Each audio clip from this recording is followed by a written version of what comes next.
beings or the population on earth. Yet we are still the fastest growing nation in terms of the fastest growing country in the world, the most populated, the youngest population in the world. So for me, hospitality starts actually from the home. So I'll give you an example, and this is how I explain to my team also, and wherever I go for seminars on that part. We normally work for about 12, 14 and 16 hours on an average in a day. We still have to have a smile the moment we come in and by the time we go out. Where does it start from? It starts actually from our home. Home means parents, grandparents, and the customs where we've been brought, our values basically, and this is the Indian values which we have, and we always want to continue with that. So how I explain to them, and I always still believe, and a lot of people disagree with me on that part, that this is the easiest and the best industry to be in the world be in. And there are reasons for that. When you stand in the lobby, the people who are walking to the lobby, it can be a carpenter to a captain to a crew to a doctor to a scientist. When you meet them, you literally, nothing against the PR company or anybody, but this is the finest place to be in if you really want to develop your skills. Because the amount of people with different cultures you're meeting, because everybody's coming with a different mood, character, nature, behavior. How you handle them, it just enhances you to move forward. Secondly, if imagine if I'm calling anybody to my home today evening for dinner, right? What do I do actually? I make sure the house is absolutely spick and span. I prepare the best food for you guys. By the time you come in, I'm actually there to receive you. Once you are in, I'm going to give you the best food. I'm going to show you around my house. When you're leaving, I'm actually going to drop you till the gate, right? What do I do in the hotel industry? I do exactly the same. And I get paid in the hotel industry and I don't get paid to do the same job at home. So that's the way, it's the way you educate the people or the younger generation. So for me, also tourism industry, and because of the warmth of the Indian culture, is the smile what we carry on us day in and day out. And that's what helps us to bridge the gap always. Thank you. Thank you. Big applause, for the speakers because, they are sharing their experience and it's a learning. If you keep on learning, after spending so many years in the travel industry, every day I learn something new. If you keep learning, you stay young like me. If you don't learn, then you get old, Like Mr. Panda, what a voice you have. I must compliment your voice, sir. So, thank you. Natasha, you are doing wonderful job. The public relations, the media, you are into editor of a magazine also, and you travel a lot. You are now doing making resorts also, a very small kind of hotels, which is the need of the future after COVID. People want to stay close to the nature. So give us some idea about that. Thank you.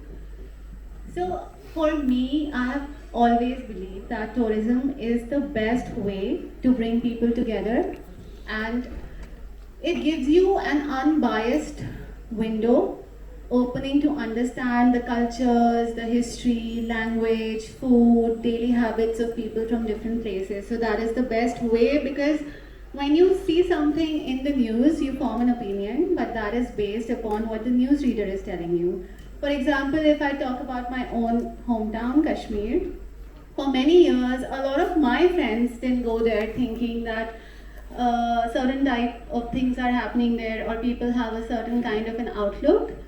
But then eventually when it started picking up as a destination after the pandemic and they could not basically go out anywhere, they all had only a few options, so they went to Kashmir and they realized that most of it is not true. The locals there are totally different. They open their hearts to people, they explored the culture, they explored the local dishes and cuisine and everything, and that actually bridged a big gap between Kashmir and the rest of the country. So that's the power of tourism.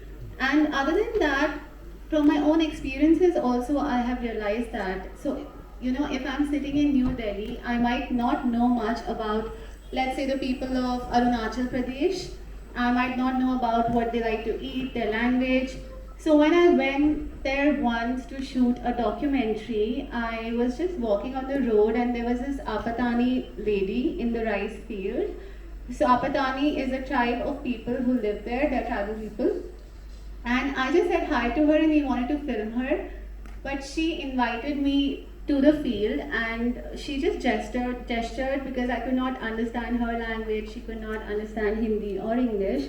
And I ended up working with her on the field for 1 hour. I had no clue what I was doing. She was trying to teach me how to cut the crops. I didn't know, but I was trying to help her. And then I went to her house and she offered us a meal, and then later we realized we ate a rat because rats are one of the specialties there. And in Kerala, for example, making rope from coconut husk, that is not just a tourist activity that I was doing. I was actually learning about the livelihood of that man from that village. You know, he makes a living out of making that rope.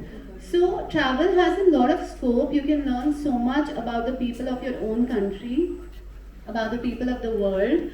Local experiences need to be promoted for this purpose. A lot of hotels do a lot of local offerings, especially properties in Rajasthan. I think ITC properties, Welcome Heritage properties also do a lot of local offerings, so that is very important.